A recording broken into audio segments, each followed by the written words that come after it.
Hello friends, welcome to my YouTube channel. Friends, इस channel पर मैं आपको 8th क्लास का कंप्लीट मैथ्स पढ़ाऊंगा।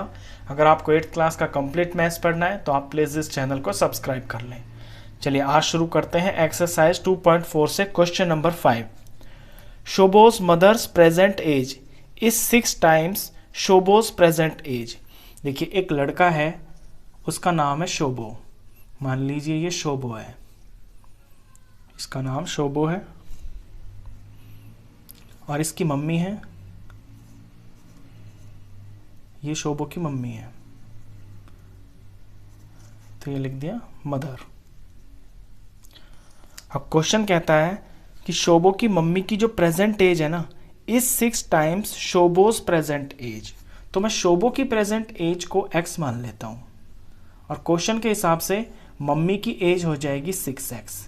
क्वेश्चन का मतलब ये है कि शोबो की मम्मी की प्रेजेंट एज शोबो की प्रेजेंट एज से 6 टाइम्स है। तो अगर शोबो की प्रेजेंट एज x है तो उसकी मम्मी की प्रेजेंट एज 6x हो गई। आगे क्वेश्चन है, Shobo's age 5 years from now will be 1/3 of his mother's present age. कि 5 साल बाद शोबो की जो एज होगी ना, वो अपनी मम्मी की प्रेजेंट एज का 1/3 होगी। तो 5 साल बाद की अगर बात करें तो 5 साल बाद शोबो कितने का हो जाएगा।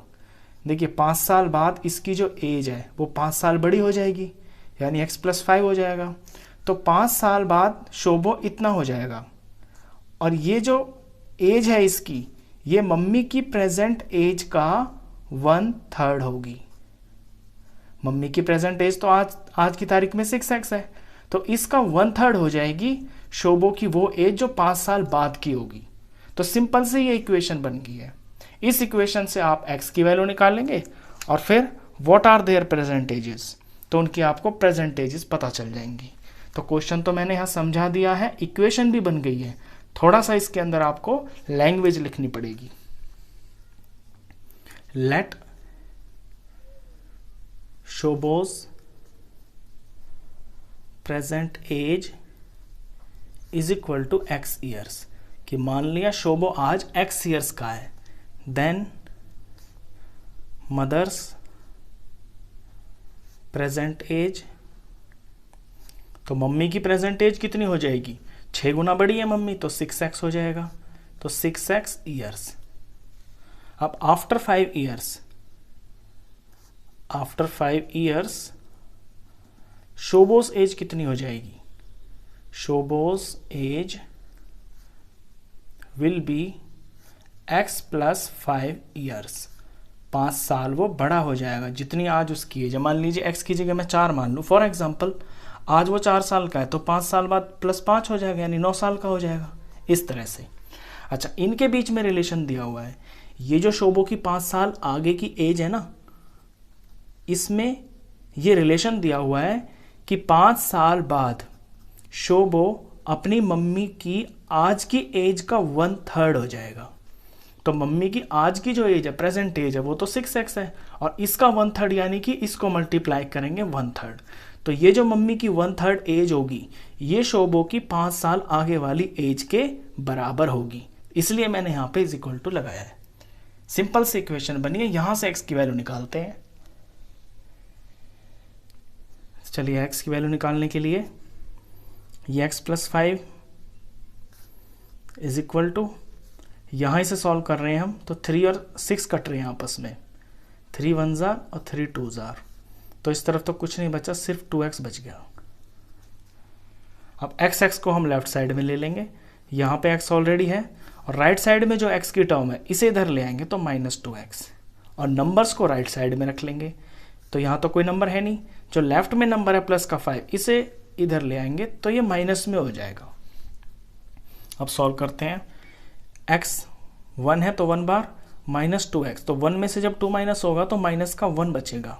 कोफिशिएंट सॉल्व होते हैं हमेशा, तो -1x इज इक्वल टू -5, और वैल्यू तो x की निकालनी है ना, तो x को अकेला छोड़ेंगे और यहाँ -5 के पास आके ये जो -1 है x का कोफिशिएंट, ये मल्टीप्लाई में है ना, तो इधर आके ये डिवाइड में हो जाएगा। और डिवाइड में कभी भी साइन चेंज नहीं होता, ना मल्टीप्लाई में होता है। तो x की वैल्यू आ गई -5/-1, माइनस से माइनस कट गया और जब 5 को 1 से डिवाइड किया तो ये 5 ही आया। तो ये जो x आया ये 5 आया। और x हमने किसे माना हुआ है? x माना हुआ है हमने शोभो की प्रेजेंटेज को। तो बस हमारे आंसर आ गए, यहाँ से आंसर है। दोनों की प्रेजेंटेज निकालनी है हमको, क्वेश्चन में लिखा हुआ है व्हाट आर देयर प्रेजेंटेजेस। देयर का मतलब है उन दोनों की निकालिए जिनकी क्वेश्चन में बात चल रही है। देयरफॉर शोभोज present age is equal to, X मानी हुई है ना, तो इज इक्वल टू एक्स और ये 5 है, 5 years. And mothers present age, mummy की प्रेजेंट एज 6x, तो 6x लिखेंगे पहले, तो फिर 6 में x की वैल्यू पुट करेंगे यानी कि 5, तो 6 5 30। तो मम्मी आज की तारीख में 30 साल की है और शोभो आज की तारीख में 5 साल का है। अब इस क्वेश्चन को अगर चेक करें हम तो देखिए ये चेक है, ये आपको नहीं करना पेपर में, मैं सिर्फ क्वेश्चन को समझाने के लिए समझा रहा हूं कि आज शोभो 5 साल का है और 5 साल बाद वो 5 और जुड़ जाएगा यानी कितने का हो जाएगा? 10 साल का। और मम्मी की आज की एज आई है 30 ईयर्स, तो 5 साल बाद जो शोभो 10 साल का हुआ तो अपनी मम्मी का 1/3 ही तो हुआ। 30 को 3 से डिवाइड करके 10 ही तो आया, यानी हमारे आंसर से एकदम परफेक्ट राइट है। ऐसे आप चेक भी कर सकते हैं।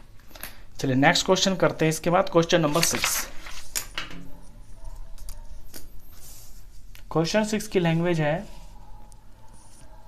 There is a narrow rectangular plot reserved for a school in Mahuli village.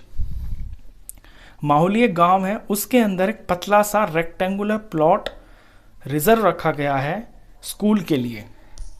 The length and breadth of the plot are in the ratio 11:4। देखिए सबसे पहले तो जिसकी बात चल रही है वो आप फिगर बना लें, उससे क्वेश्चन समझने में बहुत आसान हो जाता है। यहां बात चल रही है एक रेक्टेंगुलर प्लॉट की, ये मैंने रेक्टेंगुलर प्लॉट बना लिया, ये स्कूल बनाने के लिए किसी गांव के अंदर छोड़ा गया है। अब रेक्टेंगुलर प्लॉट की जो लेंथ और ब्रेड्थ है उनका रेशियो दे रखा है, तो लेंथ 11 और रेशियो 4 ब्रेड्थ, यानी पहले लेंथ और ब्रेड्थ लिखा हुआ है ना और फिर 11:4 लिखा है, यानी लेंथ 11 है और ब्रेड्थ 4 है। और जब भी कोई चीज रेशियो में होती है तो हम उसके पास x लगा लेते हैं, क्योंकि इसका मतलब ये होता है कि x की जगह कुछ भी हो सकता है, यानी कि x की जगह अगर 5 होगा तो दोनों में ही 5 होगा, फिर दोनों 5 गुना हो जाएंगे, ये 55 हो जाएगा, ये 4 5 20 हो जाएगा, तो कुछ भी हो सकता है। ये रेशियो दी हुई है आपको। आगे क्वेश्चन है at the rate ₹100 per metre it will cost the village panchayat ₹75,000 to fence the plot. अब देखिए इस प्लॉट की फेंसिंग की गई है। फेंसिंग का मतलब है इसकी चारों तरफ कोई बाड़ लगाई गई है, जैसे कांटों वाले तार से लगा देते हैं ना, ताकि इसके अंदर कोई घुस ना पाए, कोई जानवर वगैरह कोई भी। तो विलेज पंचायत ने 100 रुपये प्रति मीटर के हिसाब से, यानी 100 रुपये लगे 1 मीटर तक इसकी बाउंड्री फेंसिंग करने के लिए। अब 1 मीटर में 100 रुपये लगे, ये रेट है, और टोटल रुपए जो खर्च हुए ना वो है 75,000, ये दिया हुआ है। आगे क्वेश्चन है what are the dimensions of the plot. तो इसकी डायमेंशंस क्या है? डायमेंशंस का मतलब है लेंथ कितनी बड़ी है और ब्रेड्थ कितनी बड़ी है, ये चीजें दी हुई हैं आपको, और लेंथ और ब्रेड्थ ही आपको निकालनी है। तो इस क्वेश्चन में हम यूज करेंगे ये जो कॉस्ट है ना और ये जो रेट है, कॉस्ट और रेट का यूज करके हम इस प्लॉट की पूरी पेरीमीटर निकाल लेंगे। पेरीमीटर का मतलब है यहां से लेके यहां तक इसकी पूरी बाउंड्री की लेंथ, और जब इसका पूरा पेरीमीटर ही निकल जाएगा तो फिर पेरीमीटर ऑफ रेक्टेंगल का फॉर्मूला लगा के हमें हमारे लेंथ और ब्रेड्थ भी पता चल जाएंगे। तो बेसिकली यहां से शुरू करेंगे इसको। तो सबसे पहले तो ये जो लेंथ और ब्रेड्थ है ना, इन्हें हम लेट कर लेते हैं क्योंकि ये रेशियो में दी हुई है। Let length and breadth are 11x and 4x। अब मैंने पहले लेंथ लिखा है फिर ब्रेड्थ लिखा है, तो लेंथ वाली चीज़ मुझे पहले लिखनी है और ब्रेड्थ वाली उसके बाद लिखनी है। अब यहाँ से हम करते हैं कि perimeter of rectangular plot, perimeter of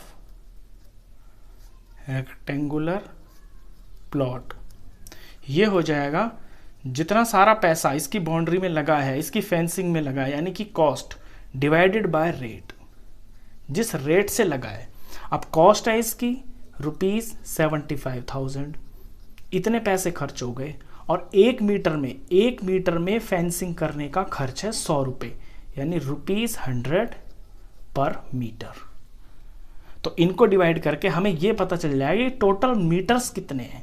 भाई 1 मीटर का खर्चा 100 रुपये है और टोटल खर्चा हुआ 75,000, तो डिवाइड करके हमें मीटर्स पता चल जाएंगे ना कि कितने मीटर में तार लगा है या कितने मीटर में फेंसिंग हुई है, और वो ही उसका रेक्टेंगुलर प्लॉट का पेरीमीटर होगा। तो रुपीस से तो रुपीस कटा, नीचे के 2 जीरो से ऊपर के 2 जीरो कट गए, आंसर आया 750, और यूनिट बची आपकी मीटर। मीटर ही तो निकलेंगे आपके पेरीमीटर है तो 750 मीटर इस रेक्टेंगुलर प्लॉट का पेरीमीटर है। अच्छा, अब पेरीमीटर ऑफ रेक्टेंगुलर प्लॉट इतना है। अब पेरीमीटर ऑफ रेक्टेंगुलर प्लॉट का फॉर्मूला होता है 2 लेंथ प्लस ब्रेड्थ, यानी किसी भी रेक्टेंगुलर शेप का पेरीमीटर जो होता है वो लेंथ और ब्रेड्थ को प्लस करके 2 से मल्टीप्लाई कर देते हैं। क्यों? 2 ही तो उसके अंदर लेंथ होती है और 2 ही ब्रेड्थ होती है। तो ये फॉर्मूला होता है पेरीमीटर का। अब इस फॉर्मूले के अंदर हमने जो अपनी लेंथ और ब्रेड्थ को माना हुआ है इन्हें पुट करेंगे, तो 11x प्लस 4x, ये सारा बराबर है 750 के बराबर। बस सिंपल सी इक्वेशन बन गई, इससे x की वैल्यू निकलेगी आपकी। x की वैल्यू निकलते ही इनके अंदर पुट कर देंगे, आपके लेंथ और ब्रेड्थ आ जाएंगे। अब तो बस सॉल्व ही सॉल्व करना और कुछ भी नहीं है। तो 2 का 2 ब्रैकेट 11 और 4 हो गया 15, और ये x है ना, तो 15x इज इक्वल टू 750। अब x की हमें वैल्यू निकालनी है, x को अकेला छोड़ देंगे और 75 अपनी जगह पे है, और x के पास ये 2 और 15 दोनों के दोनों मल्टीप्लाई में है ना, तो ये दोनों नीचे आ जाएंगे इस तरह से, इसके डिवाइड में आ जाएंगे। अब सॉल्व करते हैं। देखिए 15 के टेबल में 15 1 जार और 15 5 जार 75 होता है, और 5 के आगे यहाँ 0 भी है, तो ये 50 हो गया। और 50 और 2 आपस में कट जाते हैं 2 के टेबल से, 2 1 जार और 2 25 जार। तो फाइनली 25 आ गई आपकी x की वैल्यू। अब जब x की वैल्यू आ गई तो आपके आंसर्स आ गए, आपकी लेंथ ब्रेड्थ निकल गई। अब तो कुछ बचा ही नहीं, बस ये जो 11x और 4x है इनके अंदर आपको x की वैल्यू पुट करनी है और आपके आंसर तैयार। तो ये आंसर है आपका। देयरफॉर लेंथ हो जाएगी 11x है ना, 11x, और इसके अंदर आप वैल्यू पुट करेंगे 11 मल्टीप्लाई 25। अब 11 को 25 से जब मल्टीप्लाई करेंगे तो ये आएगा 275। तो 275 मीटर तो उस प्लॉट की लेंथ है, और ब्रेड्थ का रेशियो है 4x। तो 4 का 4, x की जगह वैल्यू पुट करेंगे 25, इनका मल्टीप्लाई करेंगे, ये हो गया 100 मीटर। तो वो जो रेक्टेंगुलर प्लॉट है उसकी ब्रेड्थ 100 मीटर है। तो ये क्वेश्चन है। आई होप दोनों क्वेश्चन आपको अच्छे से समझ में आए होंगे। तो इस वीडियो में बस इतना ही। नेक्स्ट क्वेश्चंस के लिए मिलते हैं फिर नेक्स्ट वीडियो में, तब तक के लिए गुड बाय।